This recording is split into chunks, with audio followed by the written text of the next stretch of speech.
In today's video, I'm going to be making this tapestry daffodil.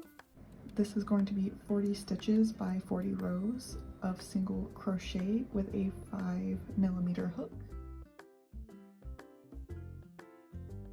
And now I'll just carry it over to where I need it. And I'm gonna untangle and I'll be right back to finish off this row.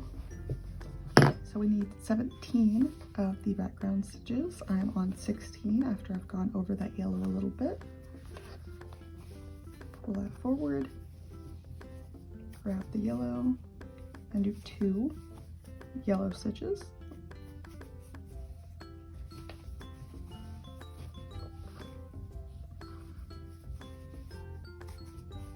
One background stitch.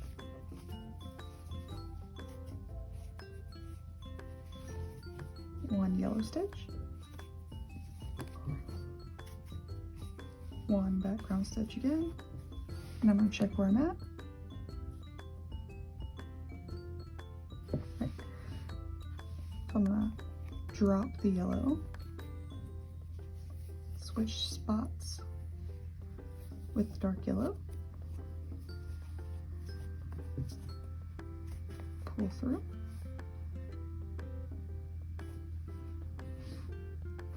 And I'm going to do 1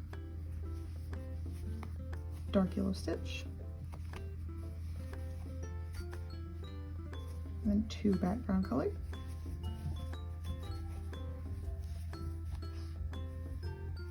I'm going to switch spots. I'm going to do 2 of the dark yellow,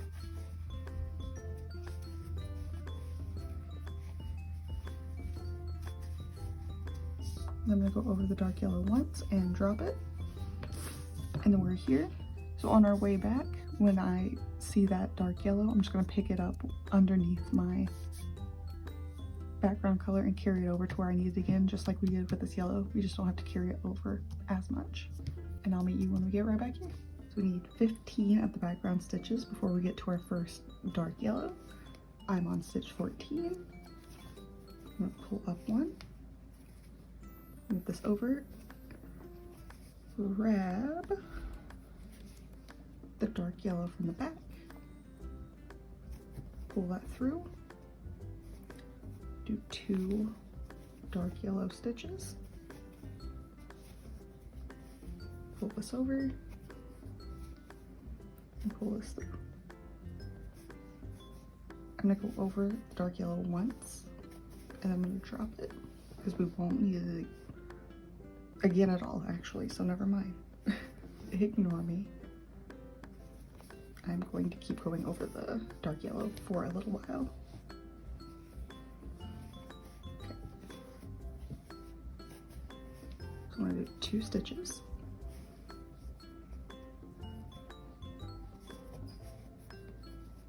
Pull the light yellow up. Pull that through. Now going over both colors, I'm going to do 1 yellow stitch, pulling both the yellows over. I'm going to do 1 background stitch, pulling the background color and the dark yellow over.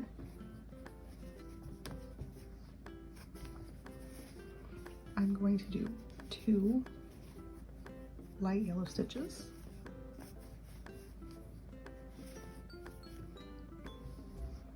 pull both the yellows over,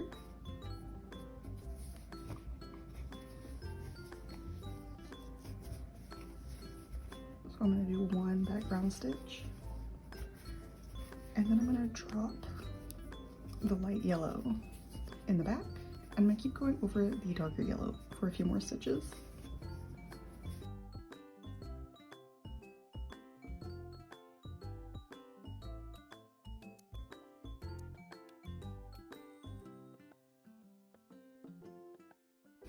So I went ahead and just did 10 stitches. I'm going to go ahead and cut it.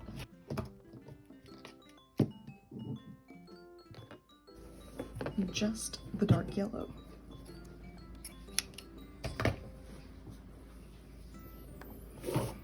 Okay, now I'm going to finish off this row and meet you back when we get to our next light yellow stitch.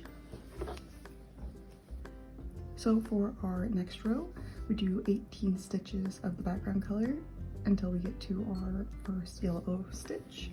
I went ahead and did 17. I'm gonna do one more.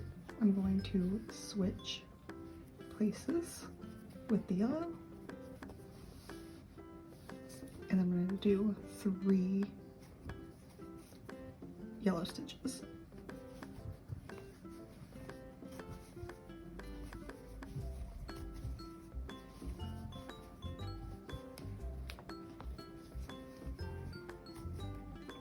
I'm gonna go over the yellow once, and I'm gonna finish off this row and come back and meet you for our next yellow stitch, and then after that we only have one more row.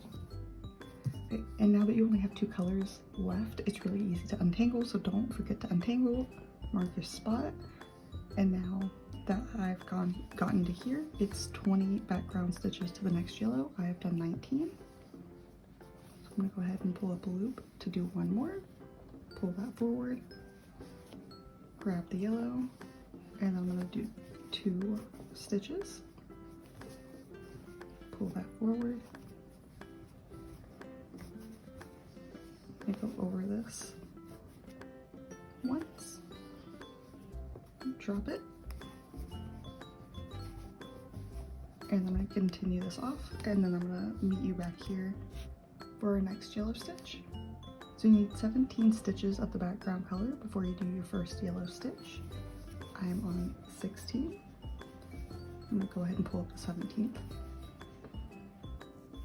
Switch spots with the yellow, pull up a loop,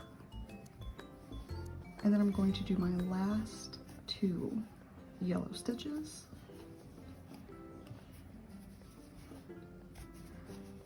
And I'm gonna go ahead and go over the yellow for about 10 or 15 stitches.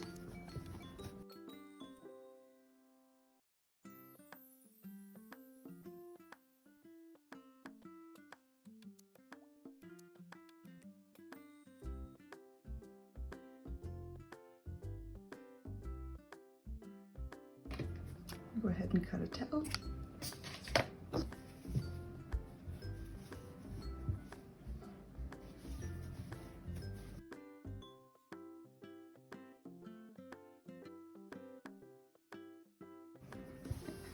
So now I'm going to make sure I have 40 stitches on here still.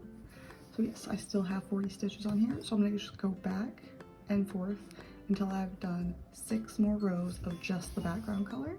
But once you get done with those 6 rows, don't cut your thread or anything, because I have something else I'm going to do to this. I'm going to go around the edge and give it a nice clean border. And I'll meet you back here when I get done with the 6 rows to do that. Okay.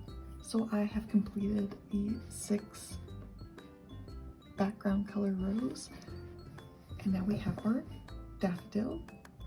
And it's gonna seem a little redundant, but since I'm wanting to do 1 single crochet around the whole project, technically instead of 6 on these ends, they're going to have 7.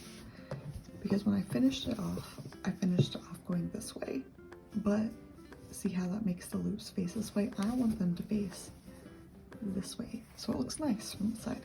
So I'm gonna go across here one more time, which will be the 7th time. And I'll meet you over here to show you how we're going down this side. Right. And I went ahead and counted to make sure I did have 40. Once I finished this one, I counted as well. I just really wanted to make sure, but I've just finished my last stitch. I'll go ahead and show you what I'm talking about. It's literally just my last stitch. I'm going to turn it, and then in that exact same loop I was just in, I'm going to do another single crochet, and then you'll see a hole in each row. I'm just going to do a single crochet in each one of those.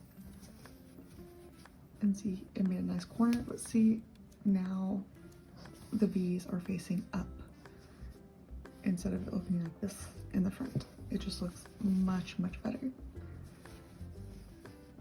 But but when you chain one and go on to the next row, it creates a loop. So I'm just going to go in every one of those loops.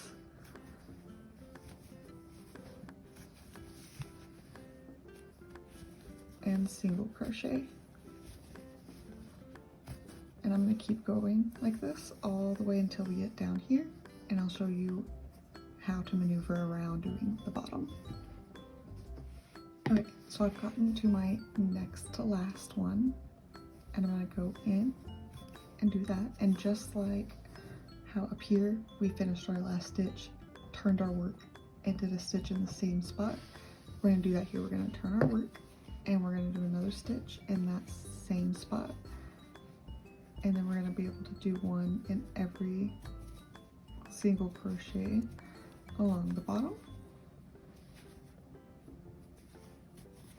until we get to the end. And see, it's just making a nice coherent look. Really quickly, I'm going to show you the comparisons.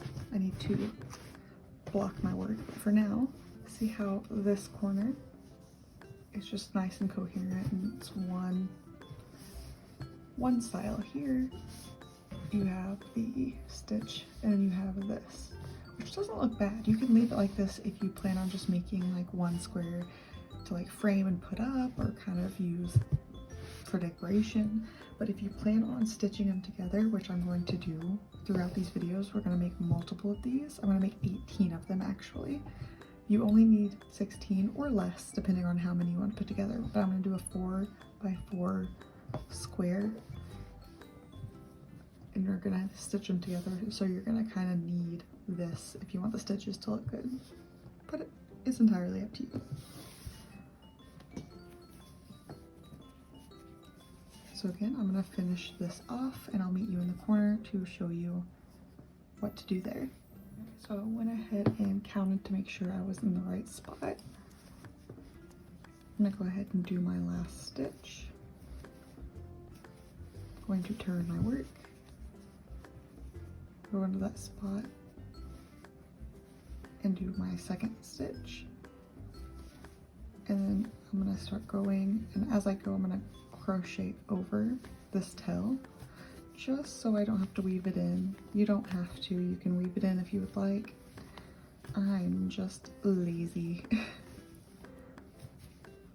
Work smarter, not harder. Let's see, it's just making the edges look nice and neat. I'm gonna go ahead and finish off here. Count all my stitches all the way around to make sure they match. However many you have across the top should be however many you have across the bottom, and same with the sides. And you want to make sure that matches with each square. They should all be the same size. That way when you're stitching them, they line up perfectly. So like I said, I'm going to go ahead and finish this off. I'll meet you here, and then we'll discuss fixing up the back. So I'm almost done with the last side. I have one more loop to go into, and that is technically the same loop the first stitch is in. So what I'm going to do is I'm going to go into that first stitch on the top row, and I'm going to slip stitch, I'm going to chain 2, I'm going to give myself a little bit of tail,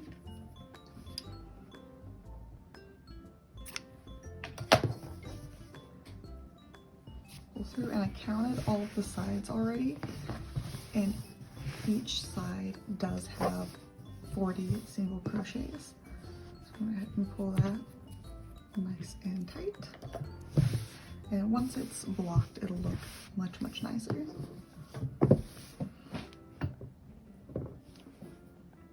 I'm going to go ahead and take my yarn needle,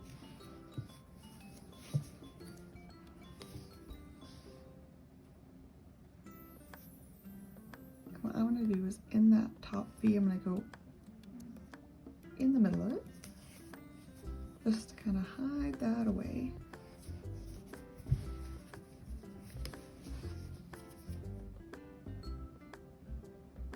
And this is just how I do it. You don't have to do it the way I'm doing it. I Just know, when I was first learning, I never saw a video on how people weave in their ends, and I just figured it out.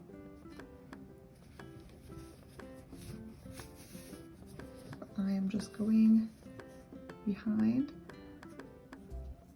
these little loops,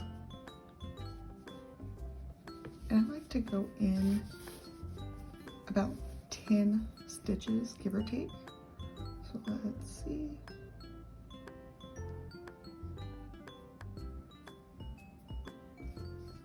Go in a little bit more.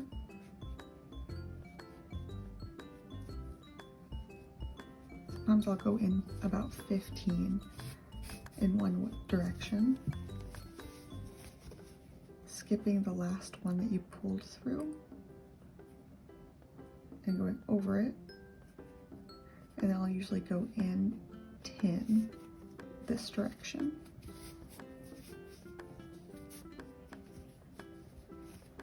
Making sure not to pull too tight because you don't want to scrunch it up.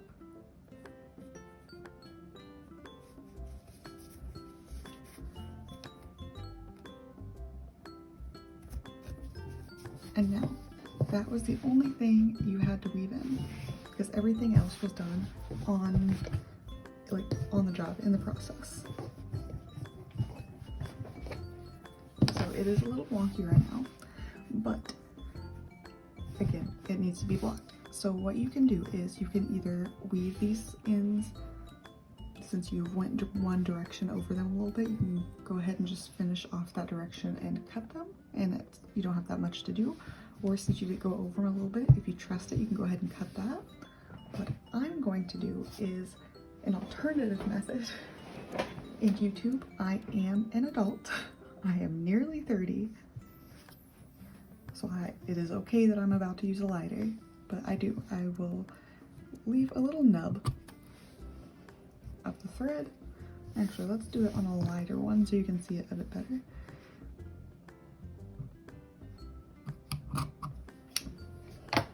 Just leave a little nub.